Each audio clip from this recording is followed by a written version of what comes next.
ଆମ ଘରେ ନୂଆ ବର୍ଷ ପାଇଁ ପୁରୁଣା ବର୍ଷକୁ ବିଦାୟ ଦେବା ପାଇଁ ଗୋଟେ ଛୋଟିଆ ଭୋଜିର ଆୟୋଜନ ହେଉଛି।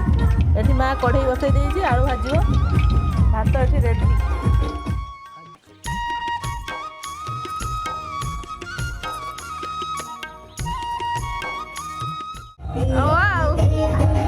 ଆରେ ବା ତୁ ତ ବଢ଼ିଆ ନାଚୁଛି।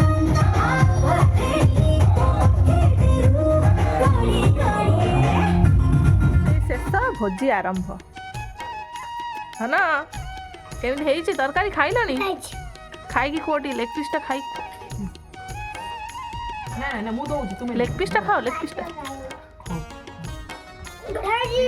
ଏଠି ଆମର ପିଲାମାନେ ସବୁ ଆଗେ ବଜେଇଛନ୍ତି, ତାପରେ ଆମେ ବଡ଼ମାନେ ବସିମୁ। ମା ବାଢ଼ିବା ଦାୟିତ୍ୱରେ। ଆମ ସୁପର ପିଲାଟି ଖାଉଛି। ଧନ କ'ଣ ଖାଉଛ? ଧନ କ'ଣ ଖାଉଛ? କଣ ଖାଉଛୁ ଲୋ ବୁଲବୁଲି? ମତେ ଚିକେନ କହିଦେ। କହିଦେ ଚିକେନ। ଭାବୁଛି। ଧନ କ'ଣ ଖାଉଛ?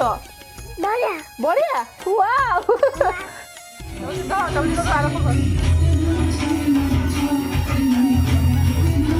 ଶୁଭମ ଟେକ୍। ଖା ଖା।